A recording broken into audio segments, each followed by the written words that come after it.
사도신경으로 우리의 신앙을 고백하겠습니다. 전능하사 천지를 만드신 하나님 아버지를 내가 믿사오며 그 외아들 우리 주 예수 그리스도를 믿사오니 이는 성령으로 잉태하사 동정녀 마리아에게 나시고 본디오 빌라도에게 고난을 받으사 십자가에 못 박혀 죽으시고 장사한 지 사흘 만에 죽은 자 가운데서 다시 살아나시며 하늘에 오르사 전능하신 하나님이 우편에 앉아 계시다가 저리로서 산자와 죽은 자를 심판하러 오시리라. 성령을 믿사오며 거룩한 공예와 성도가 서로 교통하는 것과 죄를 사하여 주시는 것과 몸이 다시 사는 것과 영원히 사는 것을 믿사옵나이다. 아멘. 함께 부를 찬송은 491장입니다.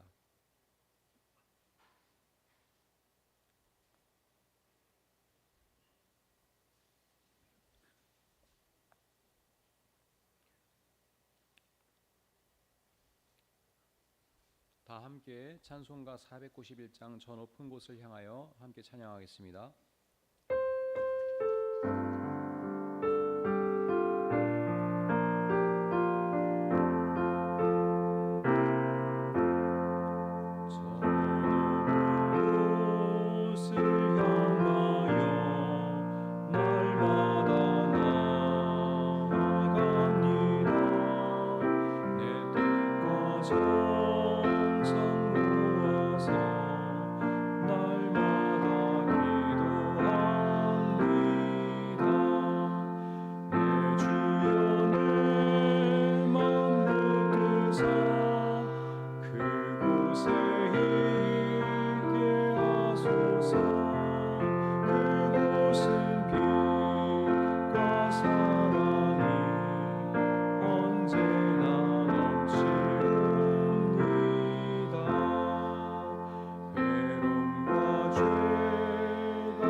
날마다 바라봅니다.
저희에게 하나님께서 주신 말씀은 예레미야서 46장 27절에서 28절까지입니다.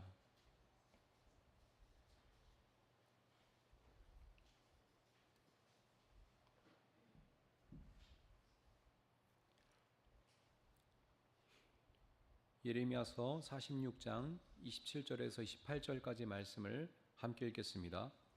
나의 종 야곱아, 너는 두려워하지 말아라. 이스라엘아, 너는 무서워하지 말아라. 내가 너를 먼 곳에서 구원하여 데려오고 포로로 잡혀간 땅에서 너의 자손을 구원할 것이니 야곱이 고향으로 돌아와서 평안하고 안정되게 살 것이며 아무런 위협도 받지 않고 살 것이다. 나 주의 말이다. 나의 종 야곱아, 너는 두려워하지 말아라. 내가 너와 함께 있겠다. 내가 너를 쫓아 여러 나라로 흩어버렸지만 이제는 내가 그 모든 나라를 멸망시키겠다. 그러나 너만은 내가 멸망시키지 않고 법에 따라서 징계하겠다. 나는 절대로 네가 벌을 면하게 하지는 않겠다. 아멘. 예레미야서 46장부터 51장까지는 하나님께서 예레미야를 통하여 여러 이방 민족들에게 전하신 말씀을 기록하고 있습니다. 그러므로 예레미야서 46장 1절은 이렇게 시작합니다. 이것은 이방 민족들에게 전하라고 예언자 예레미야에게 하신 주님의 말씀이다. 이방 민족들을 향한 하나님의 말씀은 먼저 유다 왕국을 지배하던 강대국 이집트에 대한 예언으로 시작합니다. 2절 말씀입니다. 이것은 이집트에게 한 말씀으로서 요시야의 아들 여호야김이 유다 왕이 되어 다스린 지 4년째가 되던 해에 유프라테스 강 근처에 갈그미스까지 원정을 갔다가 바벨로니아 왕 느부갓네살에게 격파된 이집트 왕 바로 느고의 군대를 두고 하신 말씀이다.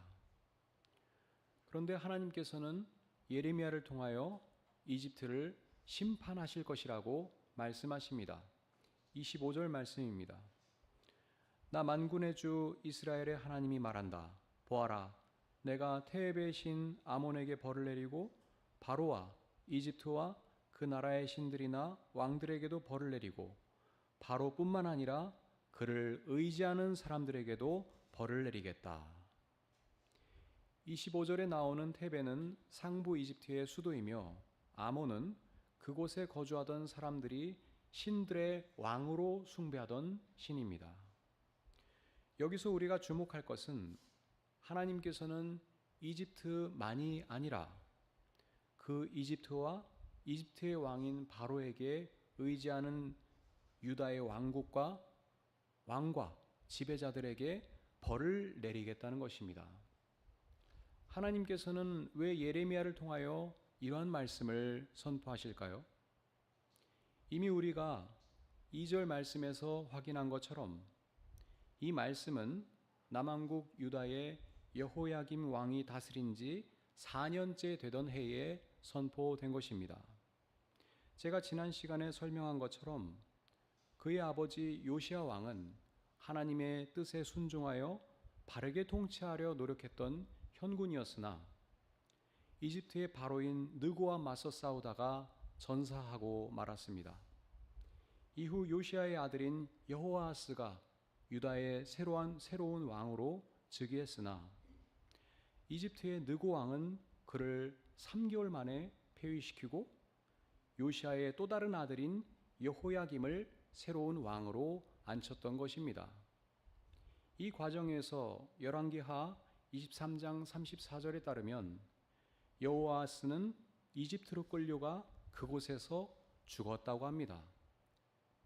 이처럼 유다는 이집트의 지배 아래에 있었고 이집트의 통치자인 바로는 유다 왕국의 왕권까지 쥐락펴락했던 것입니다.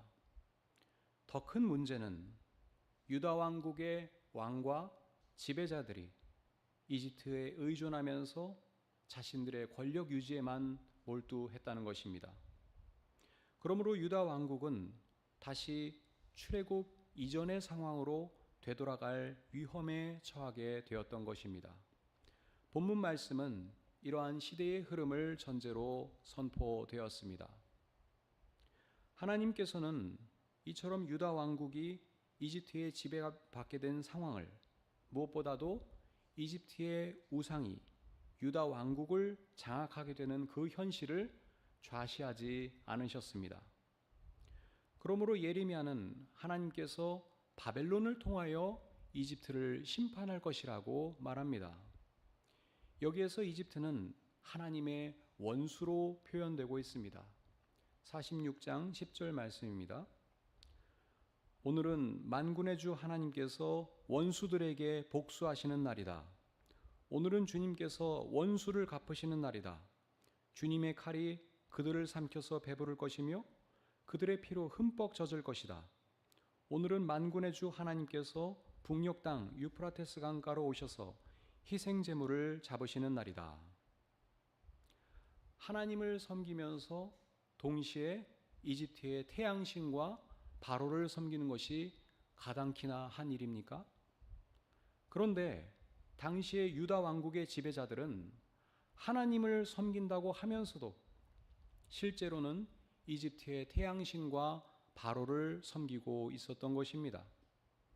그러므로 하나님께서는 이집트를 원수라고 규정함으로써 그러한 이중적인 신앙생활이 거짓되었다는 것을 폭로하고 계신 것입니다. 그리고 유다 왕국의 지배자들이 두려워하고 의지하는 이집트의 바로가 바벨론에 맞서 싸우다가 패배할 것이라고 선언하시는 것입니다. 46장 26절입니다. 내가 그들의 목숨을 노리는 바벨로니아 왕 느부갓네살과 그 부하들의 손에 그들을 넘겨주겠다. 그러나 그런 다음에도 그 땅에는 다시 예전처럼 사람이 살게 될 것이다. 나 주의 말이다. 그래서 하나님께서는 바로 다음 절에서 기세가 등등한 이집트의 왕인 바로 느고가 기회를 놓친 떠벌이로 조롱을 받게 될 것이라고 선언하십니다. 실제로 여호야김이 즉위한 지 4년째가 되던 해에 기원전 605년에 이집트는 바벨론에게 패배함으로써 유다 왕국에 대한 이집트의 지배도 끝이 났습니다. 그럼에도 불구하고 유다 왕국의 지배자들은 여전히 이집트에 의존하면서 신흥 강대국인 바벨론에게 맞서 싸우며 저항했습니다. 함께 경청한 예레미야서의 말씀은 이집트의 패망도 하나님의 통치 아래에서 이루어진 심판 사건이라고 증언합니다. 그리고 다시 하나님만을 섬기고 순종하라고 촉구하는 것입니다. 하나님은 예레미야를 통하여 이렇게 분명하게 선언하십니다. 나는 왕이다. 나의 이름은 만군의 주다. 그렇습니다, 여러분. 하나님께서는 이스라엘의 하나님일 뿐만 아니라 온 세계를 지배하고 통치하시는 만군의 주이십니다. 그러므로 오늘의 말씀은 강대국들의 권력투쟁 한가운데서 고난을 당하고 있던 약소민족인 이스라엘을 구원할 주님은 이집트의 왕인 바로도 아니고 이집트가 숭배하는 태양신도 아니고 그들의 조상을 이집트에서 해방시킨 하나님 한 분뿐이라는 그 사실을 다시금 환기시키고 있습니다. 하나님께서는 강대국의 틈바구니에서 갈팡질팡하며 두려움에 사로잡힌 유대인들을 향하여 오늘 우리가 함께 경청했던 본문 말씀에서 이렇게 약속하십니다. 본문 27절과 28절 말씀을 우리 다시 함께 한 목소리로 읽겠습니다. 나의 종 야곱아 너는 두려워하지 말아라. 이스라엘아 너는 무서워하지 말아라. 내가 너를 먼 곳에서 구원하여 데려오고 포로로 잡혀간 땅에서 너의 자손을 구원할 것이니 야곱이 고향으로 돌아와서 평안하고 안정되게 살 것이며 아무런 위협도 받지 않고 살 것이다. 나 주의 말이다. 나의 종 야곱아 너는 두려워하지 말아라. 내가 너와 함께 있다. 내가 너를 쫓아 여러 나라로 흩어버렸지만 이제는 내가 그 모든 나라를 멸망시키겠다. 그러나 너만은 내가 멸망시키지 않고 법에 따라서 징계하겠다. 나는 절대로 네가 벌을 면하게 하지는 않겠다. 아멘. 이후 예레미야서 46장부터 51장에는 하나님께서 이스라엘을 구원하기 위하여 이스라엘을 둘러싸고 있는 나라들을 심판할 것을 예고하는 내용들로 구성되어 있습니다. 심판의 대상이 된 나라들은 블레셋, 모압, 암몬, 에돔, 다마스쿠스, 게달, 하솔, 그리고 바벨론입니다. 우리가 주목할 것은 하나님께서는 이집트를 심판하기 위해 사용하였던 그 도구인 바벨론도 심판하신다는 것입니다. 여기에서 하나님은 유다 왕국만이 아니라 그 왕국과 관련된 주변 나라들을 모두 통치하며 심판하는 분으로 스스로를 계시하고 계십니다. 이처럼 하나님께서는 만국을 통치하시는 만왕의 왕이십니다. 그 하나님께서 이스라엘을 선택하셔서 언약을 맺으심으로써 모든 인류들에게 본이 되는 백성으로 살아가도록 은총을 베푸셨습니다. 그러나 유대인들이 그렇게 살았던가요? 유대인들은 강대국들의 틈바구니에서 스스로 살 길을 찾기 위해 방황하면서 지금 당장 눈에 띄게 강력한 군대를 보유하고 있었던 이집트에게 끊임없이 의존했습니다. 하나님께서는 그 길은 파멸로 이어질 수밖에 없다고 강하게 경고하셨습니다. 모든 나라들이 하나님의 통치 아래에 있으니 두려워하지 말고 하나님께 의지하라는 것입니다. 그러므로 우리가 주목할 것은 28절 말씀입니다. 하나님께서는 이스라엘만은 멸망시키지 않을 것이지만 그분의 법에 따라 징계하겠고 벌을 면하게 하지는 않겠다고 경고하셨습니다. 하나님의 정의로운 심판이 기다리고 있으므로 철저히 회개하고 돌아서라는 것이지요. 그들과 함께 하시는 하나님만을 신뢰하면서 하나님과 맺은 언약에 충실하라고 촉구하시는 것입니다. 사랑하는 여러분, 우리는 오늘 말씀을 통하여 무엇을 깨달아야 하겠습니까? 유대인들의 태도를 비웃으며 탄식해야 하겠습니까? 사실 유대인들의 처지에서 생각해 보면 그들은 국가적 위기를 극복하기 위해 가장 지혜로운 행동을 하였다고 여겼을 것입니다. 그리고 아마 우리도 그들과 같은 처지였다면 동일한 태도와 행동을 현실적인 선택이라고 여겼을 수도 있습니다. 그러므로 우리는 너무 쉽게 유대인들을 비판하거나 우리를 그들보다 더 훌륭한 신앙인의 자리에 올려놓으려 해서는 안 될 것입니다.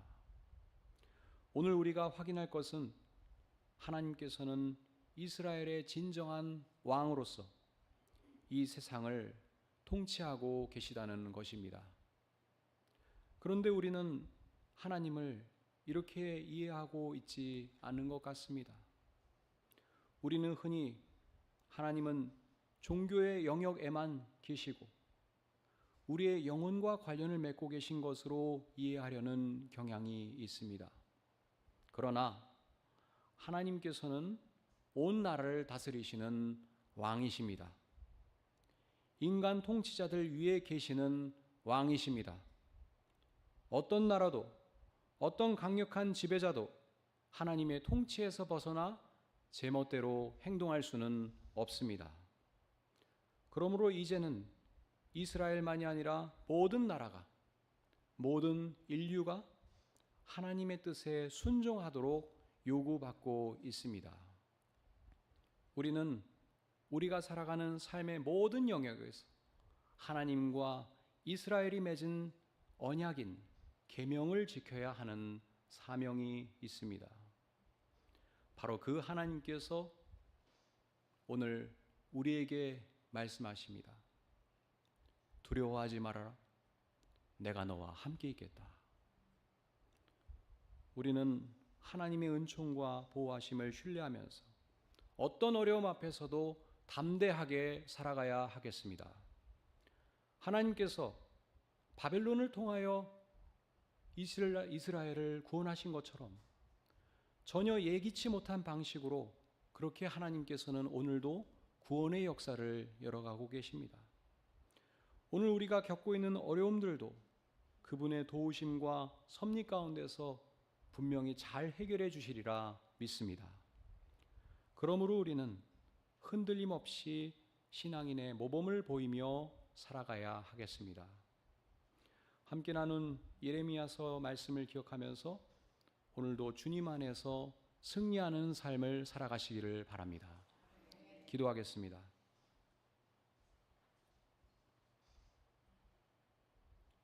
하나님, 크신 사랑과 섭리 가운데 저희를 늘 돌보아 주시며 언제나 함께하여 주시니 감사합니다. 저희를 향하여 두려워하지 마라, 내가 너와 함께 있겠다 말씀해 주시며 언제나 저희를 지켜주시니 감사합니다.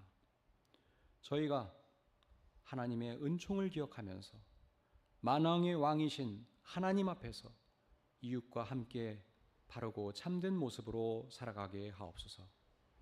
오늘도 사랑하는 우리 예달매 교우들의 건강과 안전을 지켜주시기를 바라오며 예수 그리스도의 이름으로 기도합나이다. 아멘.